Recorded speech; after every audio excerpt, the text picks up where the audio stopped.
वो तुमको संतान मिल गया, लेकिन बात यही है उसके बदले में हमको संपत्ति देनी होगी, धन देना होगा। दुंदरी ने कहा इस विपदा से बचे, हम तुमको संपत्ति दिया, हमको बेटा ला करके दे दो। बात फिक्स हो गई। फल का क्या करें? कहा गैया रखी है गौशाले में, इस फल को गाय को खिला दो। फल का भी फल देख लो क्या होता है, भगवान का दिया हुआ वो मंत्र रूपी फल था। गैया खा गई, समय बीतता गया, लेकिन मंत्रों का प्रभाव था, इसीलिए गैया भी अब जूठा उठाना खाती है, शुद्ध खाती है, व्रत में रहती है। अब इधर कुछ दिनों के बाद महात्मा आत्मदेव और धुंधली को एक बेटा हुआ। बोलो भागवत भगवान की।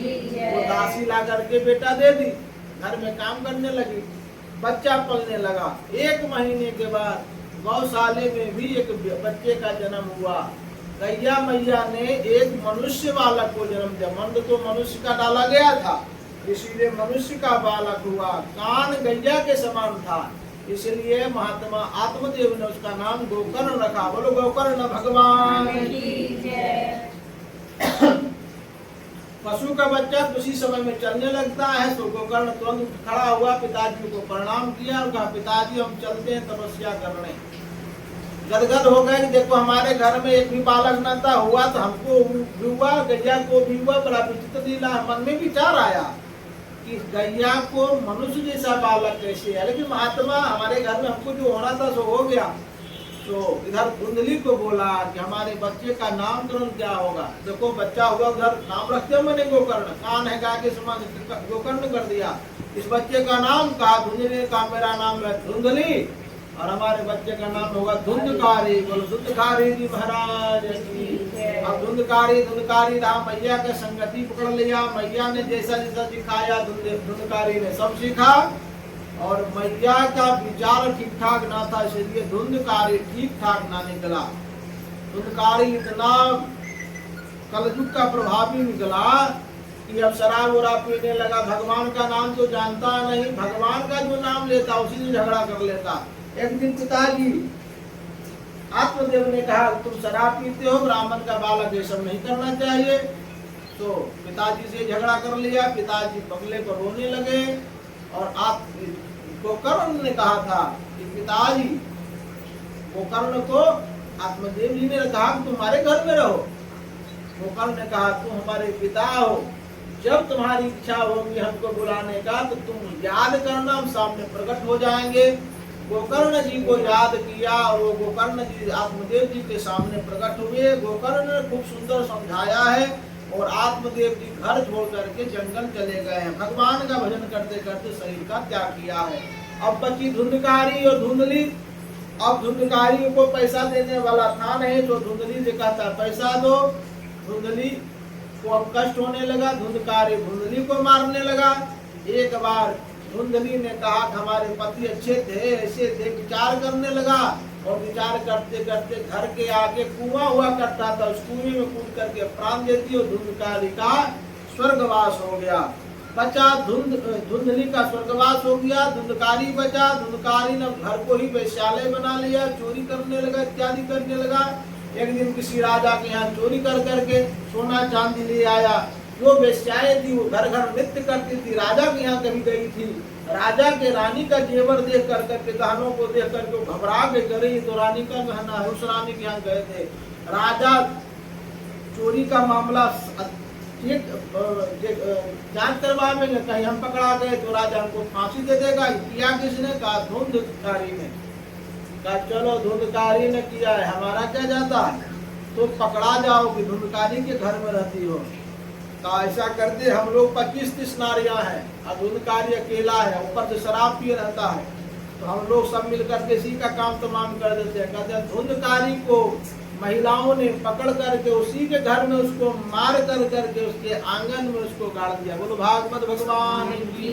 गहना लेकर के सब धन संपदा लेकर के चली गई, उसका कोई पता था नहीं।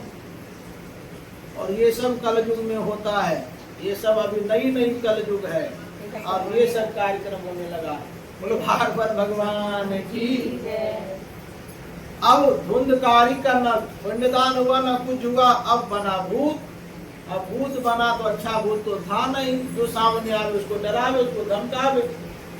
अब सब उस उत्तम नगर में हाहाकार मच गया, और उत्तम नगर को लोग अब खाली कर करके भागने लगे कि यहाँ रहना ठीक नहीं है। एक दिन गोकर्ण को मालूम चला कि मेरा भाई मर गया है, आकस्मिक मृत्यु हुई है। गया जाकर के श्राद्ध कर दिया, पिंडदान कर दिया। अब घूमते घूमते कहा कि बहुत दिन हो गया, जन्म स्थान को देखना चाहिए, घर जाना चाहिए। आकर के उसी घर में गोकर्ण जी महाराज जब सोए तो रात में धुंधकारी भूत बन करके सामने आने लगा, डराने लगा। गोकर्ण महात्मा कहा कि कौन हो तुम? कहा कि अरे कौन हो तो हम तुमको डरा देंगे। गोकर्ण ने कहा सामने खड़ा हो, नहीं तो तुमको भस्म कर देंगे। गोकर्ण के सामने हाथ जोड़ करके धुंधकारी आया, बोला भैया हम तुम्हारे भाई हैं। कहा तुम? कहा तुम्हारा तो गया श्राद्ध कर दिए। कहा हम छोटे मोटे पापी नहीं हैं। बोलो भागवत भगवान की जय। हजारों यदि पिंडदान कर दोगे तो भी मुझको इसका कोई फल प्राप्त न होने वाला है। तो गोकर्ण ने कहा कि पिंडदान करने का कोई फल नहीं होता, श्राद्ध करने का।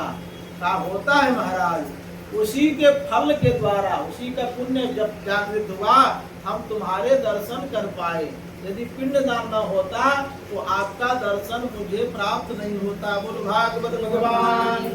भागवत कहती है कि यदि कोई महात्मा, कोई संत, कोई तीर्थ स्थल अचानक दर्शन करने मिल जाए, इधर से जाओ, जाना हो लखनऊ, गाड़ी चल गई फैजाबाद चली गई, और अयोध्या में गाड़ी रुक गई, खराब हो गया, उतर गए आप अयोध्या में, चलो राम जी का जाना प्रोग्राम न था, लेकिन चले गए अचानक, सरजू नहाया, अब तो अयोध्या राम जी का दर्शन किया, हनुमानगढ़ी गए, सब स्नान किया, या अचानक तीर्थ का सेवन हुआ। इसका मतलब है कि आपका कहीं दिया हुआ पुण्य अचानक कोई आया भूखा, उसको दे दिया, उसको याद नहीं किया, वो पुण्य जगह आपको तीर्थ स्थल में उतार दिया। बोलो भागवत भगवान की।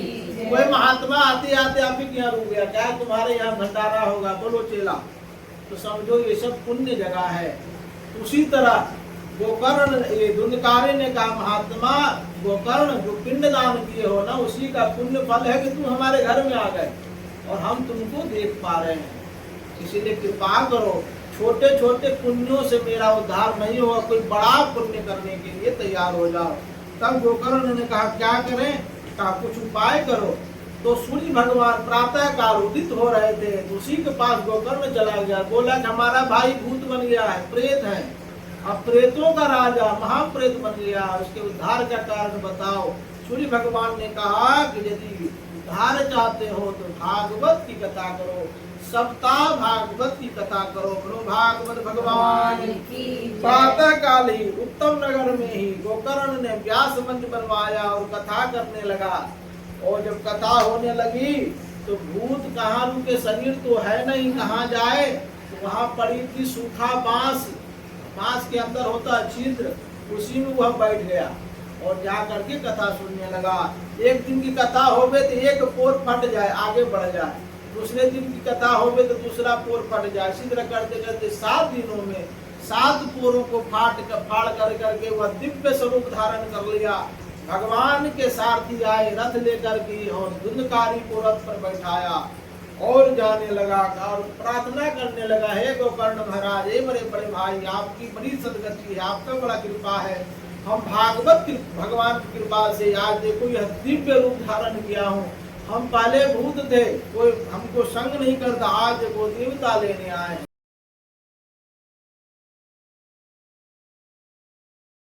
नहीं था, मन कहीं और था, इसीलिए भागवत का फल इसे प्राप्त न हुआ है। तब क्या करेगा? फिर से कथा करवाओ, फिर से इसको सुनवाओ। और फिर भगवान गोकर्ण ने सबको फिर से कथा सुनाई है। और गोकर्ण उस उत्तम नगर को लेकर के भगवान के गोलोक धाम को चले गए। बोलो गोलोक धाम की जय, बोलो भागवत भगवान की जय। यह पद्म पुराण में भागवत की महिमा बतलाई गई है, इसीलिए कि भागवत सुनने से क्या फल प्राप्त होता है। बड़े कथाएं हैं और आगे भगवान कहते हैं भागवत की कथा कैसे करनी चाहिए, कैसे सुननी चाहिए, क्या होना चाहिए, बड़ा विधान है।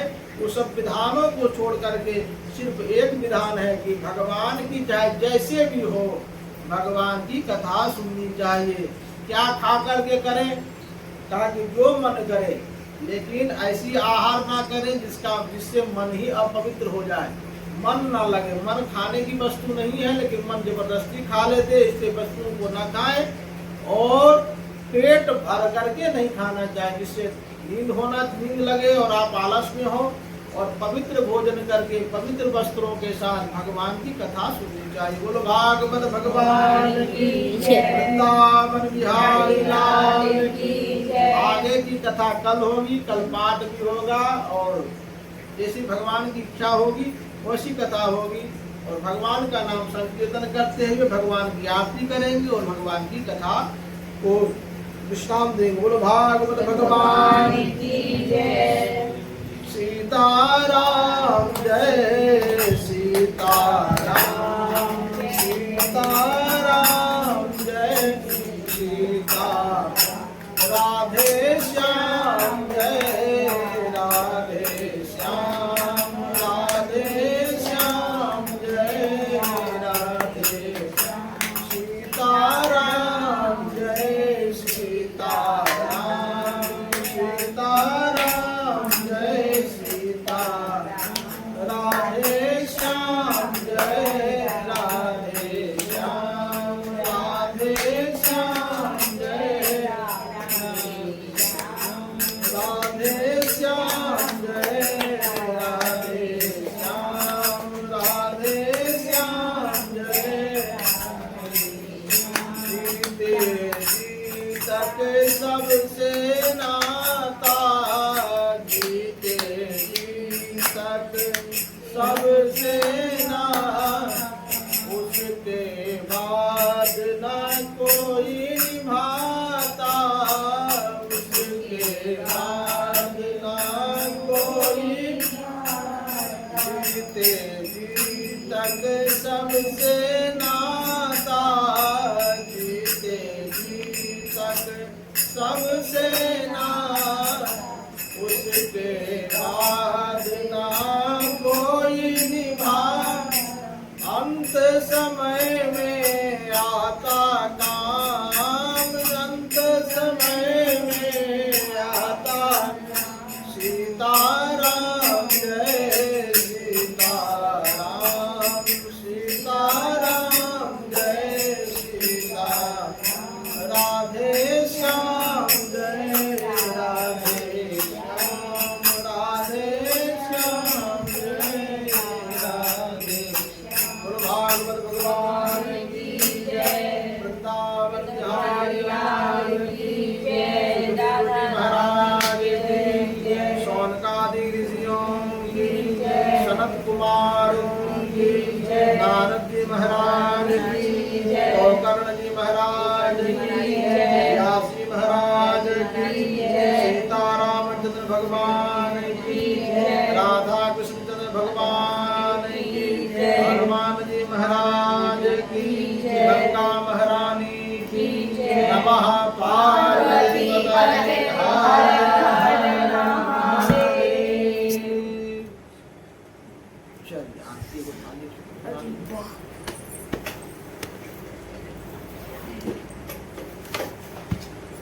बढ़िया टेंट पे अल्लाह तो बाबू बढ़िया टेंट पे लाए तो खिला रे खुशी कौन है कैसे बोला थाली लाओ